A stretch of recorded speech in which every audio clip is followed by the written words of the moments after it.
those yellow shoes. I said a bunch of bumblebees running up and down the floor. You should ask Amari. You should ask Amari when he playing some those shorts that you used to wear, Cam. No, hey, he couldn't handle those shorts I used to wear. And he's got pink shoelaces. I don't want to talk to him either. So we got some issues over here with the dress code.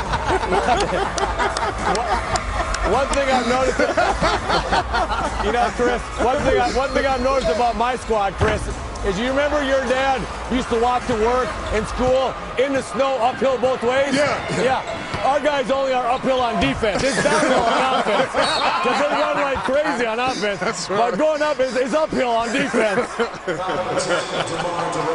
Well, Steve, we've got your team wearing all kinds of different color shoes. I guess that's what happens when you're a rookie, right? You don't get the uniform shoe that the sophomores get. Yeah, you don't get that. But, you know, the thing for me when I was a player, the shoes didn't matter, but I liked all the accessories, shin guards. I tried to wear a shooting sleeve one year, but it kept slipping down my arm, so it just didn't work out for me. Steve, how does it feel to be away from management and, I mean, you're coaching tonight certainly, but with TNT again and kind of an outsider looking in, I guess. I'm sleeping 9 hours a night, guys. Good for you. I didn't know old man had that in his game. You can wear the whiskers, but that's okay.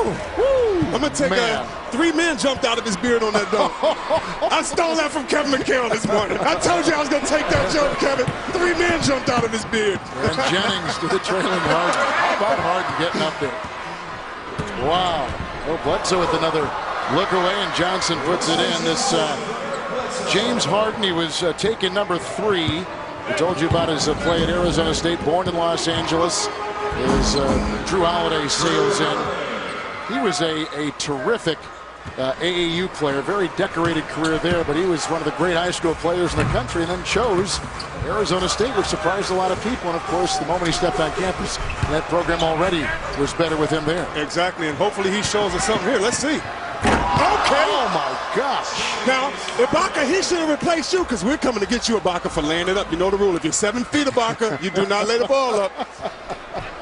I think he heard me on that one. He is saving. Okay, what's left in the tank for tomorrow night. I respect that. Now bias, as you said. Harden with the 4 dunks. He's been terrific with the high scoring so far as Bledsoe. Ooh.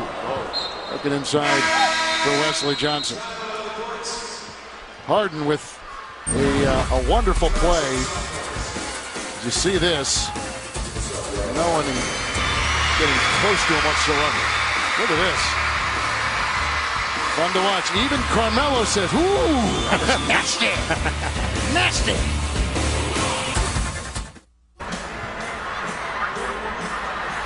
Welcome back to the Staples Center for the T-Mobile Rookie Challenge and the Youth Jam. And here tonight is Secretary of Education Arnie Duncan, who's welcoming all those kids for all the outstanding achievement, but he's also got game. You played a little while ago in the celebrity game. How'd you do? We had a good win. East had to win. We had a warm-up show for Derrick Rose on Sunday. Obviously, you played very well. We had some highlights of the game, but you didn't get the MVP. Who did?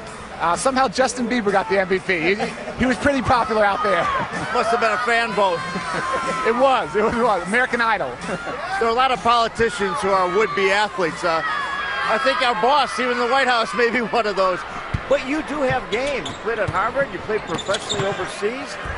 When did you have to give up your dream of playing in the NBA? Well, I've always had 2 loves, basketball and education. I've been lucky to do those 2 things all my life. And I just want to thank the NBA for inviting these 4,000 young people out here. This is a night they'll never forget. They've worked hard, had great grades. And the NBA has been a fantastic partner with us. Well, when did you have to say, hey, I can't make it the NBA, I'm done?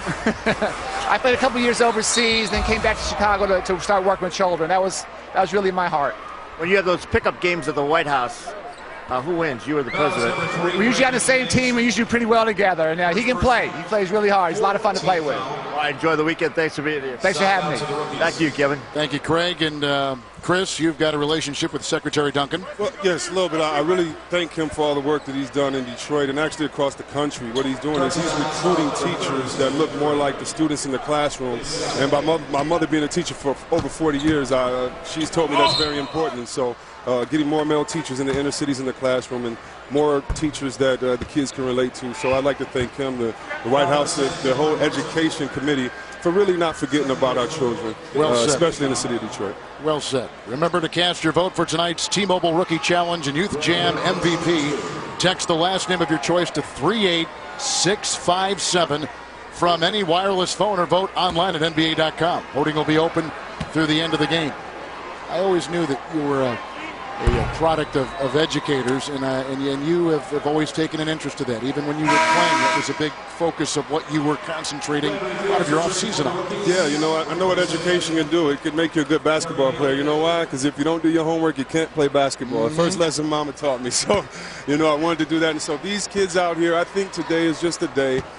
Just pat yourself on the back. These kids, they've worked hard. Who knows what struggles they've had to face. You know, schoolwork isn't the easiest thing. They worked hard. They had to earn it. This isn't a gift. The bad students aren't here. So hopefully these guys are a good example to those students that didn't do as well. And those guys can come next year from their example. Steph Curry nails one from the distance. Is he 18 yet? 25. My look at goodness, this guy. he is a young-looking guy. His goatee doesn't connect. His mustache is kind of raspy. He's energetic to be young.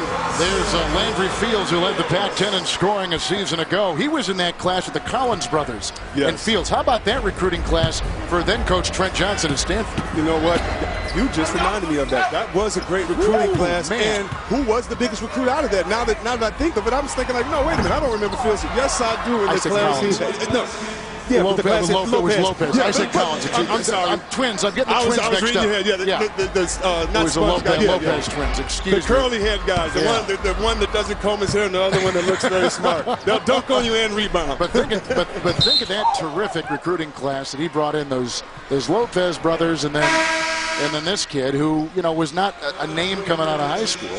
Boy, he sure made a name when he got to Stanford. I mean, they earned it. And let me just give a shout out to the Collins twins, since you guys are twins in the league, and both of you guys foul a lot. I remember that. But anyway, back to the Lopez twins. Yeah, no, these guys played well, and it's great to see how he did in New York. Craig, what do you have? Well, I have the fashion statement you guys were talking about earlier. These Digi socks. It's brand new from the NBA. They come in 7 different colors.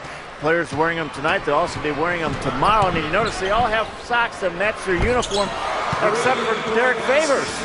And that's because Derek Favors decided, well, you know, I represent the New Jersey Nets, but I have all this trade talk. I may not be there long. I'm going to put on my color from Georgia Tech. So he has his Georgia Tech yellow and black representing the Yellow Jackets. And I have a pair of these for you, Chris, and also you, Kevin. Well, Segs, I'm worried about you because I think some of those socks go with your outfit. In fact, look at that. I mean, I can see you across the way. Yeah. That stuff is right up your alley. Look at that. Magenta. Yeah, we got it. Under 7 to play here in the second half, and you can see our scoring as we've talked about a lot of things except the game. It seems like Blair's got 24 to lead the sophomores and 22 points from Cousins. And we know that you're all voting for the MVP. Good pickoff there by Landry Fields. And here's Wall with all kinds of assists, and here's another. And 2 more for Cousins, who's got 24. And that is the 15th assist for John Wall. Wow.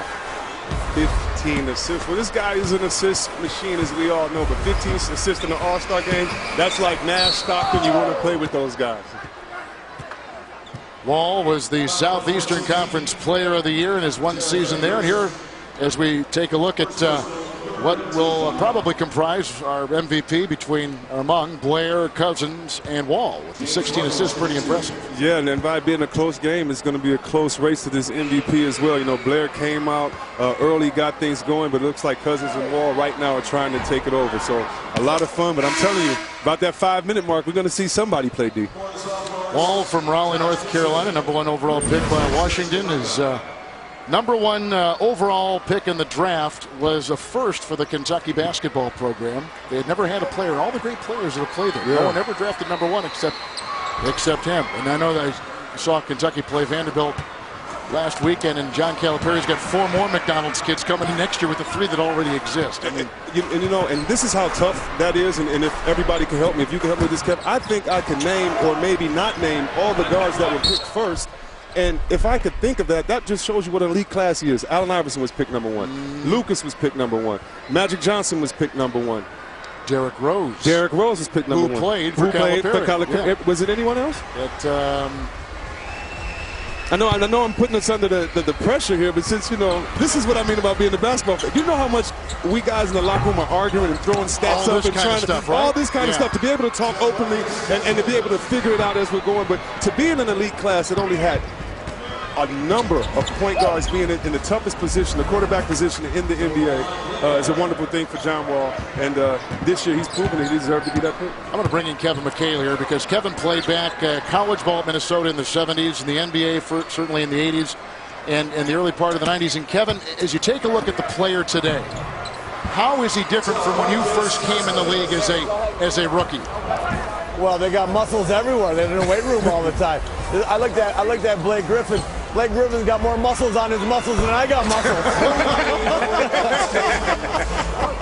That's not saying much for me, but that's saying a lot for Blake Griffin. I mean, these guys are. But that's the biggest difference, you think, just now, the weightlifting and the training they're doing in that regard. No question. You know what? I'll be honest with you. We just played basketball all the time, so we were basketball players. We didn't spend 1 minute in the weight room. And all we did, so I will tell you, I think that we honestly know how to play basketball probably more. These guys work out and do all kinds of stuff. So I tell you what, in a push-up contest, I wouldn't like my chances against most of these guys. But in a basketball contest, I'll take my chances. Interesting. That's interesting. And we'll talk about Chris Webber, who came in the generation after McHale when we come back. Under 5 to play. Close game, as you can see. Cousins with 28. Blair with 28. The big men are playing well. But what about Wall? 18 assists in the game here on TNT.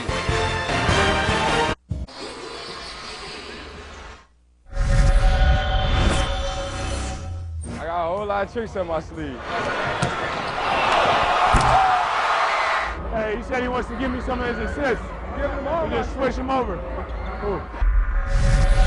Yeah, because Griffin does not have an assist right now. He has been the recipient. As you take a look at our All-Star Saturday, exclusively on TNT tomorrow. Begins at 5 o'clock Eastern. The All-Star game at 60. The fantasy draft, the Lost Dunks, and Geico will present that. Tip-off presented by Autotrader.com, and then all of our festivities, beginning with Higher Shooting Stars, the Taco Bell Skills Competition. And then the dunk, the three-point shootout, all kinds of great stuff. And then Sunday, here we go with the All-Star game at 8:15 Eastern. The tip-off with Ernie and Gang at 7 o'clock Eastern, right here on TNT. Can't wait. It'll be fun. And we're talking with McHale about the difference when he came in the league as a first or second year player, what he saw. All right, you were in the generation right after Kevin McHale. What was it like when you came in compared to what we see now? First of all, I believe Kevin is right when he says more muscles, but I'd like to refute him and say it's your fault. Kevin had a move called the slippery eel. I don't care how many muscles you had, you could not block his shot. Slippery eel? Yes, that's right. You could not block it. He would give you pump fakes off of the floor. So it is almost like you would watch tapes of these greats, and you would say, hold on, I don't have enough in me. I have to figure something else out. I have to jump higher. I have to run faster. I have to block shots. Kevin McHale, I was telling him this the other day, he was checking the 3 guys on the team at his height. He was checking Dr. J one series. He had to go from Moses to Dr. J. Guys that play so well like him made us get in the weight room, made us get on supplements, made us pray that our shoes would get better, made us pray that tape and ice and other things would happen. It's because of these guys that we've had to elevate our game. Steve Kerr, the slippery eel. Have you ever heard of him? Steve can't hear us. Yeah, Steve, he's looking at his team and trying to figure out what's going on over there. I like that slip. Can you hear us? No, I didn't even hear what you said. Come on, Steve. What happened to your broadcast acumen? It's gone. It's gone after this year. No, we're talking about the slippery eel that Ainge and McHale used so well with Boston. The slippery eel? The slippery eel.